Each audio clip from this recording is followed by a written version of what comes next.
कुछ समय पहले की बात है। चंद्रनगर नाम का एक गांव था जहां मनोज अपनी पत्नी मीना के साथ रहा करता था। उनका बेटा हितेंद्र शहर में पढ़ाई कर रहा था, पर छुट्टियों में वो अपने दोस्त राजू के साथ गांव चला गया। मम्मी पापा कैसे हो आप? Mummy papa? शहर जाकर ज्यादा अंग्रेजी आ गई है क्या? माँ और पिताजी नहीं बोला जा रहा है? माँ और पिताजी नमस्ते, इससे मिलिए, ये मेरा दोस्त रवि है, इसे अपना गांव दिखाने लाया हूँ। नमस्ते। नमस्ते बेटा, बैठो, तुम लोगों के लिए चाय बना कर लाती हूँ। नहीं माँ, चाय वाय बाद में पियेंगे, पहले मैं और रवि गांव दर्शन करेंगे। अरे नाश्ता तो कर लो। नहीं नहीं नहीं, मेरी बाइक कहाँ है? हितेंद्र ने अपनी बाइक निकालकर साफ की और जाने के लिए तैयार हो गया। तभी मनोज ने उसे अपने पास बुलाया। उसके चेहरे पर एक अजीब सा डर था। वो बोला, पूरा गांव घूमना, सब देखना, लेकिन गलती से भी पूर्वी जंगल की तरफ मत जाना। क्यों अंकल? क्योंकि वहाँ वो रहती है। कौन? शैतानी बुढ़िया। शैतानी बुढ़िया? वो शैतानी करती है क्या? बेटा उसका मजाक मत बना, वो बहुत खतरनाक है। ठीक है, आप लोग चिंता मत कीजिए, मैं उधर नहीं जाऊंगा। हितेंद्र बाइक स्टार्ट करता है और दोनों गांव देखने निकल पड़ते हैं। यार ये गांव तो बड़ा ही प्यारा है, कितना शांत और साफ सुथरा है। हाँ, यही तो मैं तुझे दिखाने लाया था। शहर की भाग दौड़ से दूर ये गांव मेरे दिल के करीब है, और लोग भी बड़े सीधे साधे लगते हैं। हाँ सो तो है, तभी तो शैतानी बुढ़िया जैसी चीजों को मानते हैं। तभी रास्ते में एक बूढ़ा आदमी उन्हें देखता है और पास आता है। बेटा, तुम गांव घूम रहे हो, बस एक बात का ध्यान रखना, उधर उस जंगल की तरफ मत जाना। अंकल ऐसा क्या है वहाँ? वहाँ शैतानी बुढ़िया का साया है, वहाँ जो भी गया वो लौट कर नहीं आया। कहीं वहाँ कोई पार्टी तो नहीं चल रही है कि जो गया मस्त होकर वहीं रह गया? क्या बोल रहे हो बेटा? अरे ये मजाक कर रहा है, हम लोग उधर नहीं जाएंगे, चल हितेंद्र। हितेंद्र फिर बाइक चलाना शुरू करता है और वो दोनों हंसने लगते हैं। तूने सच कहा था यार, ये गांव वाले सच में बहुत अंधविश्वासी हैं। हाँ भाई, और उस बुढ़िया की तो बात ही मत कर, कितनी फिल्मी कहानी बना रखी है सबने। मुझे तो लगता है कि हमें उस जंगल को देखना चाहिए। बिल्कुल, बचपन से मैं सुनता आया हूँ, लेकिन कभी जाने की हिम्मत नहीं हुई। अब तो हम जाएंगे। सबकी चेतावनियों को ताक पर रखकर हितेंद्र और रवि उस जंगल की तरफ बढ़ गए। जैसे जैसे वो जंगल के अंदर जाने लगे, रास्ता घना और सुनसान होता चला गया। तेज हवा चल रही थी, सारे पेड़ हिल रहे थे, लेकिन अजीब बात ये थी कि वो हवा उन्हें नहीं लग रही थी। यार इस जंगल में कुछ ज्यादा ही सन्नाटा लग रहा है। जंगल में सन्नाटा नहीं तो क्या तुझे बारात मिलेगी? नहीं, मेरा मतलब इस जंगल में कुछ नेगेटिव सा फील हो रहा है। हितेंद्र तेज रफ्तार में बाइक चला रहा था और तभी अचानक सामने एक नहर आ जाती है। ओए सामने देख, नहर! अरे ये अचानक से नहर कहाँ से आ गई? अभी तो यहाँ पर कुछ नहीं था। हितेंद्र बाइक रोकने की कोशिश करता है, लेकिन अचानक बाइक का संतुलन बिगड़ जाता है और दोनों नहर में गिर जाते हैं। यार बचा मुझे तैरना नहीं आता है, मुझे निकाल इस नहर से, मैं मर जाऊंगा। अरे बस 1 मिनट रुक, मैं बाहर आ जाऊं, अभी तुझे भी निकालता हूँ। तू साइड में आने की कोशिश कर। अरे मुझे बाहर निकाल, मैं सच में मर जाऊंगा, जल्दी कर। ला रवि, अपना हाथ मुझे दे, जल्दी। रवि हितेंद्र का हाथ पकड़ता है, लेकिन अचानक वो वापस पानी में डूबने लगता है और हाथ छूट जाता है। हितेंद्र उसे पकड़ने की कोशिश करता है, लेकिन रवि का हाथ बार बार छूट रहा था। रवि को ऐसा लगता है जैसे कोई उसका पैर पकड़कर उसे नीचे खींच रहा है। हितेंद्र, कोई मेरा पैर पकड़कर मुझे नीचे खींच रहा है। अरे कुछ नहीं है, तुझे बस डर लग रहा है। अचानक एक ही झटके में रवि का शरीर पानी के अंदर चला जाता है, जैसे किसी ने उसे अंदर खींच लिया हो।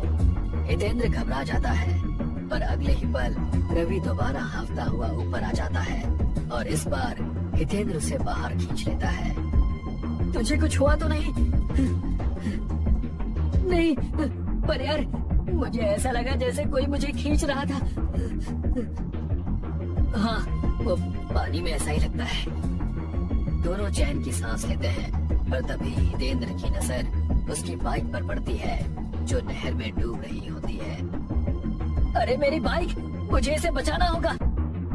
वो तुरंत नहर के किनारे जाता है और बाइक को खींचने की कोशिश करता है, लेकिन बाइक धीरे धीरे पानी में समा जाती है। छोड़ दे यार, बाइक गई। अब हमें यहाँ से भागना चाहिए, ये जगह ठीक नहीं लग रही। हाँ चल निकलते हैं यहाँ से। दोनों दौड़ने लगते हैं, तभी उन्हें अचानक से एक लड़की के चीखने की आवाज सुनाई देती है। वो क्या था? पता नहीं, तू बस जल्दी चल, हमें घर वापस पहुँचना है। दोनों जंगल के बाहर जाने का रास्ता ढूंढने की कोशिश करते हैं, लेकिन हर तरफ एक जैसे पेड़ और एक जैसे रास्ते दिखाई दे रहे थे। हम बाहर क्यों नहीं जा पा रहे हैं? ये कैसी जगह है?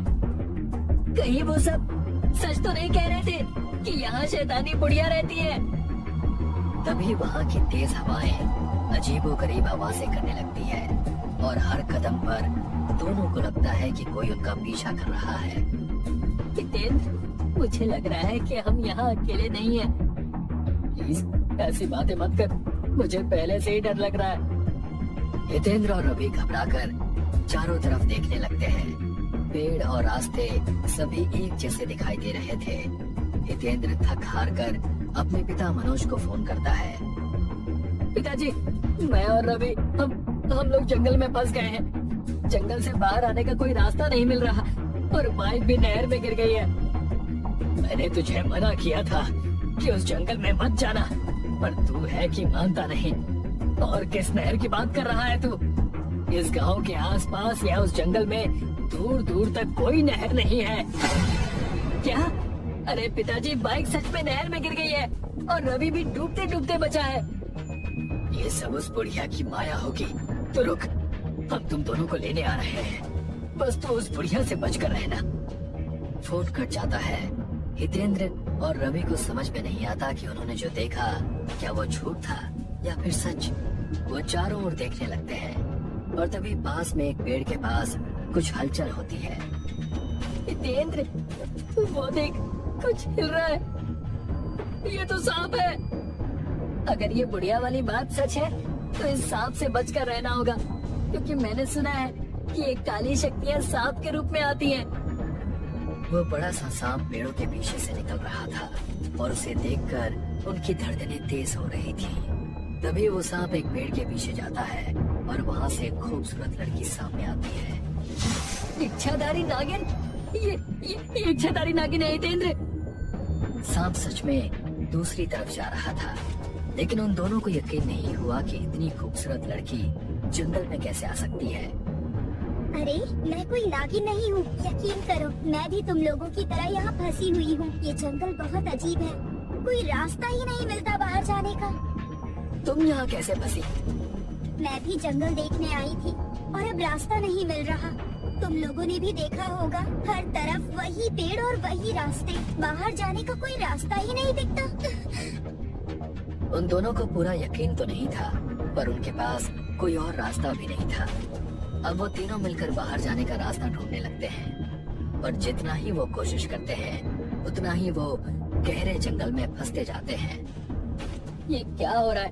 हम बार बार उसी जगह पर क्यों वापस आ जा रहे हैं? यार, तू मुझे कहाँ लेकर आ गया? मैंने तुझे मना किया था। झूठे कहीं के, अब फंस गए तो कह रहा है कि मैंने मना किया था। पहले तो बड़ा एक्साइटेड था यहाँ आने के लिए। तभी अचानक हवा में एक अजीब सी धुंध फैलने लगती है। सामने से मनोज आता दिखाई देता है। वो लोग चैन की सांस लेते हैं। आप आ गए? हाँ मेरे बच्चे, तुम्हारे पापा तुम्हें लेने आ गए। चलो। थैंक गॉड अंकल, आप आ गए। ये मेरे पापा नहीं हो सकते। उन्हें तो पापा कहलवाना पसंद ही नहीं है। ये जरूर उस बुढ़िया की माया है, उस नहर की तरह। उसके इतना कहते ही मनोज एक काले साए में बदल गया और खड़ा हो गया। हे भगवान, यहाँ क्या सच है और क्या झूठ, कुछ समझ ही नहीं आ रहा। लगता है हमारी मौत यहाँ लिखी हुई है। वो तीनों जितना आगे बढ़ने की कोशिश करते, हर तरफ वही पेड़ और वही रास्ते दिखाई देते। हर कदम के साथ डर और गहरा होता जा रहा था।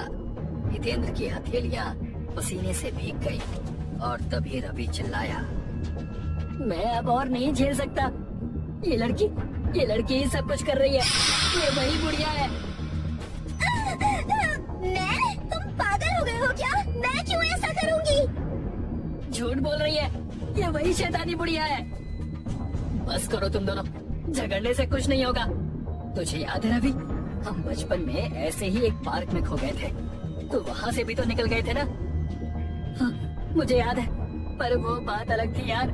ये मायावी जंगल है। ये सुनकर हितेंद्र की आंखें बड़ी हो गई। वो चिल्लाया, ये तू नहीं हो सकता रवि। तू कौन है? सच बता।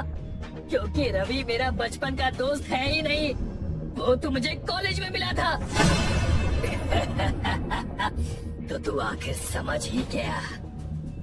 रवि की आंखों में अचानक से एक खतरनाक लाल चमक उभरी और उसका चेहरा डरावना हो गया। वो खतरनाक शैतानी बुढ़िया में बदल गया।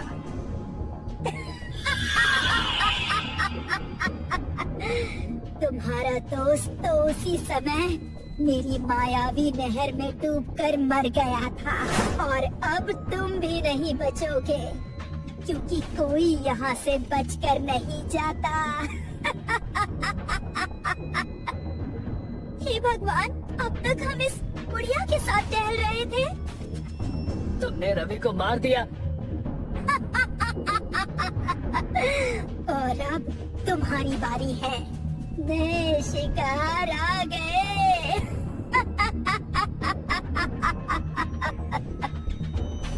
बुढ़िया अचानक इस पर झपट पड़ती है। हितेंद्र ने चिल्लाने की कोशिश की, लेकिन बुढ़िया ने एक ही झटके में हितेंद्र की गर्दन तोड़ दी। ये मंजर देखकर उस लड़की ने भागने की कोशिश की, लेकिन उस बुढ़िया ने उसे अपनी चोटी में लपेट लिया और उसका गला घोट दिया। दूसरी तरफ हितेंद्र के पिता मनोज और कुछ गांव वाले जंगल में उनकी तलाश कर रहे थे, और वो आखिर उस जगह पर पहुंचे जहां पर उन दोनों की लाश पड़ी थी। मेरा बच्चा, मेरा बच्चा।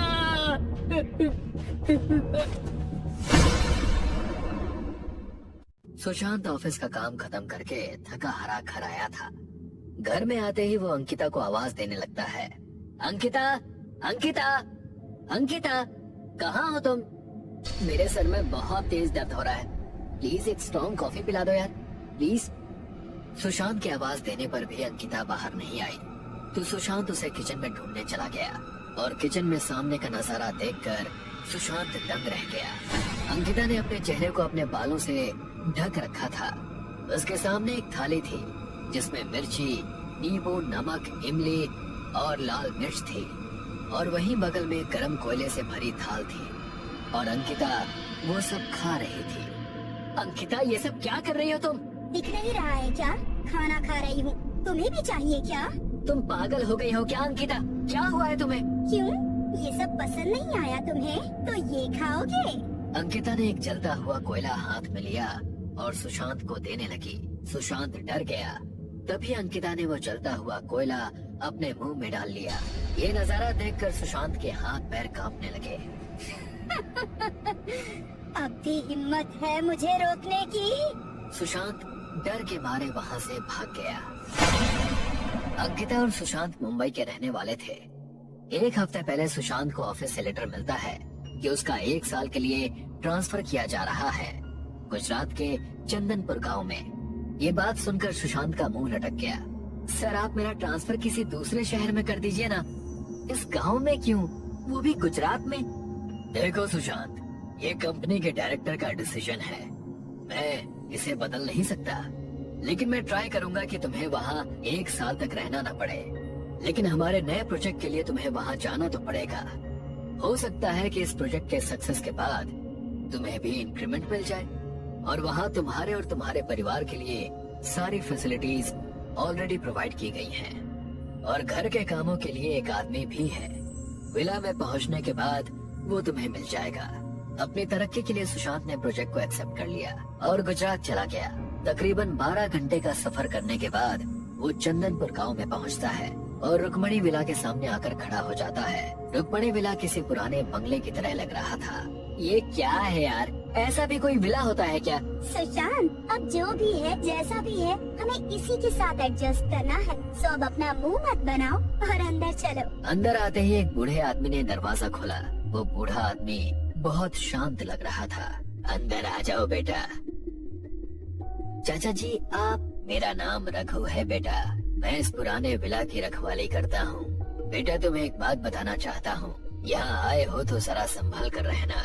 मैंने तुम्हारे साहब को भी समझाने की बहुत कोशिश की थी कि तुम्हें कहीं और रहने की जगह दे दे, लेकिन उन्होंने मेरी बात नहीं मानी। लेकिन आप ऐसा क्यों चाहते हैं कि हम यहाँ ना रहें? कुछ बातें ऐसी होती हैं जिन पर भरोसा नहीं किया जा सकता, लेकिन वो होती हैं बेटा।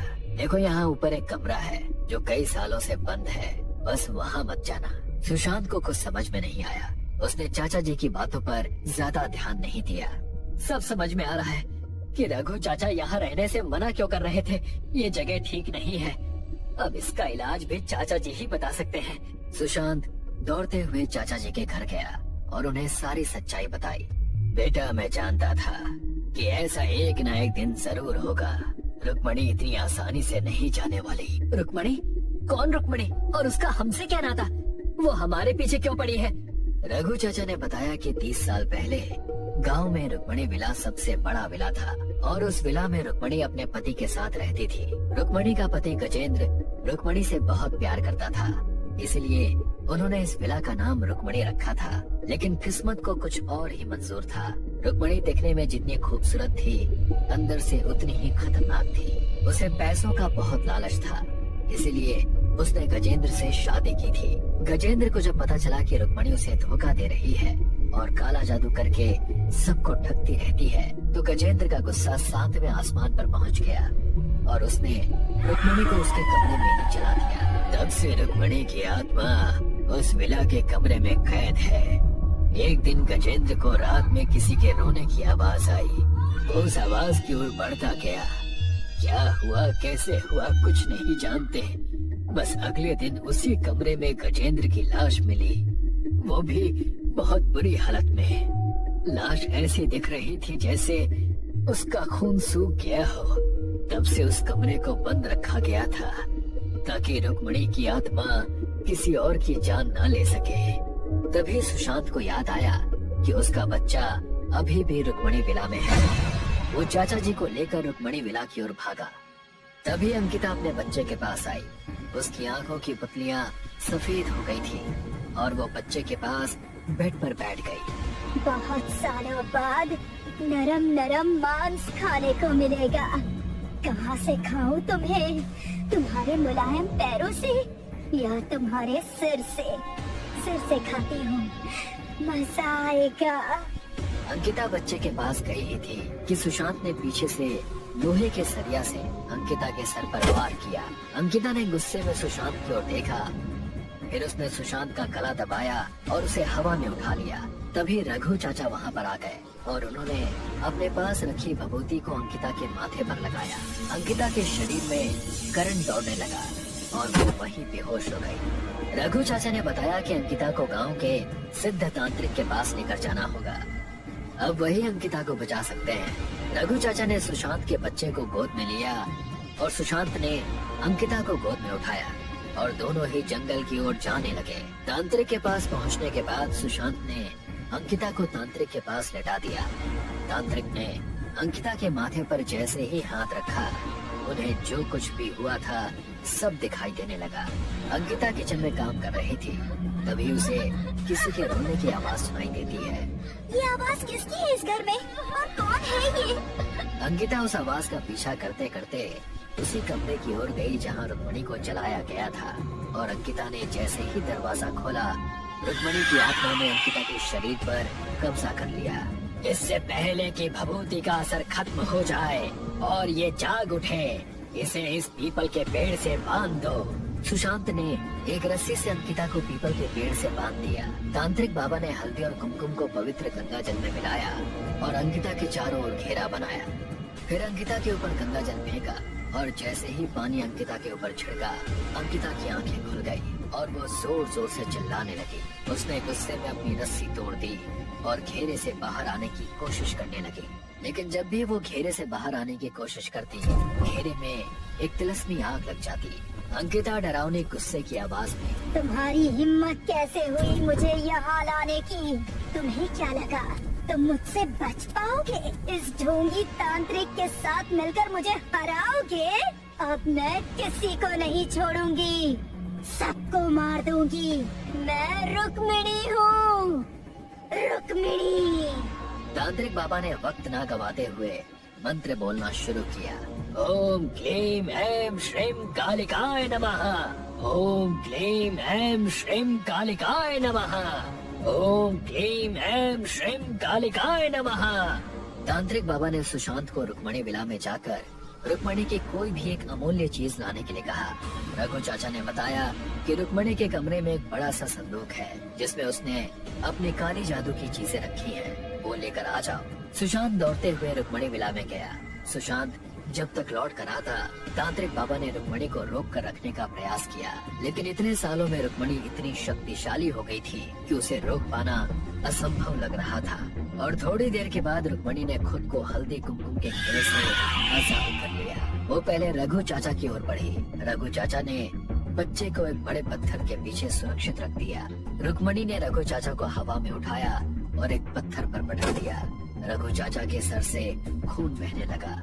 उस बूढ़े कमजोर आदमी पर अपनी शक्ति क्यों दिखा रही है? हिम्मत है तो मुझसे लड़। तांत्रिक बाबा ने जमीन पर एक जोर से हाथ मारा। वो झटका इतना जोरदार था कि जमीन दो भागों में बट गया।